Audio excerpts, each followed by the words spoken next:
What's up, everybody? Ben Reza here for Odd Chopper. I am back. It is Sunday, November 12th in the sports world, which means it's an NFL Sunday. We've got teams, we've got games, and one of them, of course, is Sunday Night Football, which is what I always talk about on Sundays. I'm going to give you my favorite bet from that game. They gave us a real treat. Jets and Raiders, 1 point spread. We're going to get to a side, talk about it, and see if we can catch a ticket. But I want to welcome you all to Odd Chopper, whether you're loyal listeners coming in for the first time, all things betting on this very channel. If you like what you see, hit the like button, subscribe to the channel. Yesterday, it was a day filled of this for me where it was not even, it was definitely the right side, but I didn't think it was the wrong side either. It was just toss up games that did not get there. Oregon was up 22 in the fourth quarter. They had a field goal attempt to make it 19 late in the fourth quarter.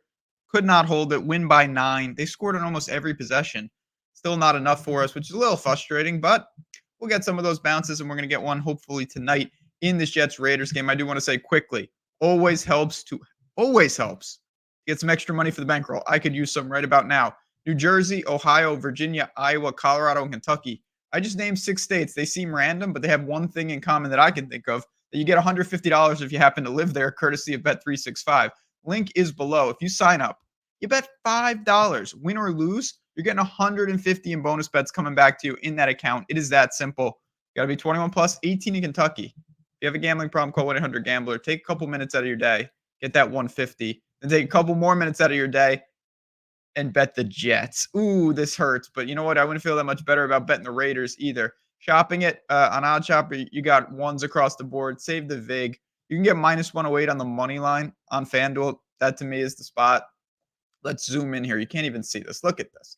That's not a good omen. Here we go. Jets, Raiders. Like I said, we're gonna have to spin this as best we can because both these teams to me are very dysfunctional.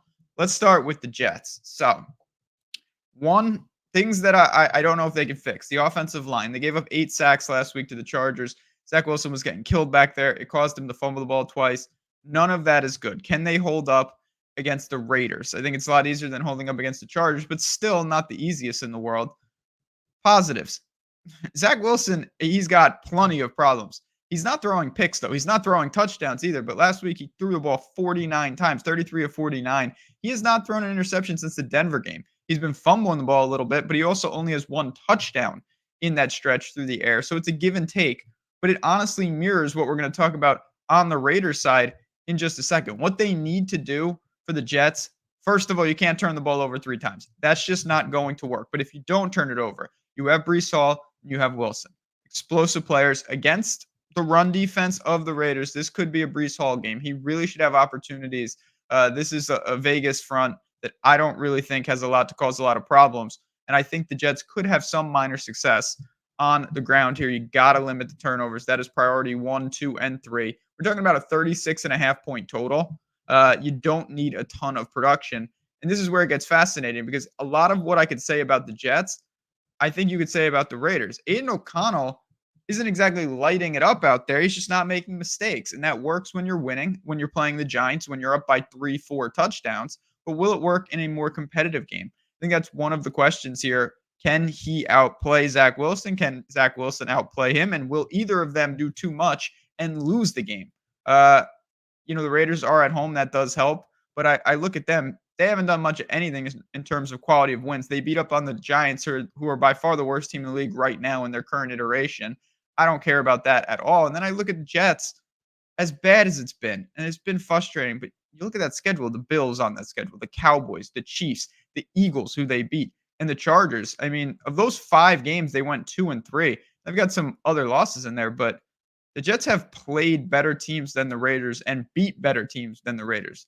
You could say that's all at home, and that could be true. Can they hit the road and get it done here? They are coming out west, which always has weird splits. But to me, the Jets defense is still the best unit of the 4 here by far, honestly. And I think that they can still win games for this team. Minus 108, it's a true coin flip. You got 2 bad teams. There's no way to spin that. I'm going to ride with the Jets, though. I know it feels, believe me, it feels tough to put money on this. But I think they have some things that can work. And if they can get this lead, it can force O'Connell to have to be a little more aggressive. It can allow Zach Wilson to be even more conservative. It's a great game for like the pendulum concept of it. Whoever plays better early really will probably go wire to wire in some ways because it really helps with this quarterback situation. The Jets go on the road and show some fight tonight. Defense, limit the turnovers, get the W, put it on the board. Last thing for me, always make sure you're shopping the lines at Odd Shopper. You can do that just right on the odds screen. And if you want more picks, if you want those plus EV bets, if you want to see what this is all about, it's here, it's available. Again, it populates in real time. Some of the quick features, bankroll tracker, it'll give you your optimal bet size for the edge that you have. It'll let you filter. You could sort by league. You could sort by, this is my favorite because it's just like, all right, I don't need to see some of these other books. I don't even have money over there right now. No problem. Boom. Here's only the books that you have. Here's the ratings. Here's why it's valuable. You click this, you say, oh, I wonder what the lines are elsewhere. Look at this right here in real time. If you want to check this stuff out, the link is below. Odd Shopper Premium. Come in for the week. See if it changes your bankroll. See if it changes your process. I really believe that it will. A good tool and one that I really believe in. But thanks again for tuning in, everyone. I appreciate you guys. Any questions? JazzRaz DFS on Twitter. Let's see if we can end the week on a high note. Claw back to 500. That is the goal. We're going to do it with the Jets tonight. For me, for the Jets, and for all of you guys, just have a great Sunday ahead. Enjoy the games. Talk to you next week.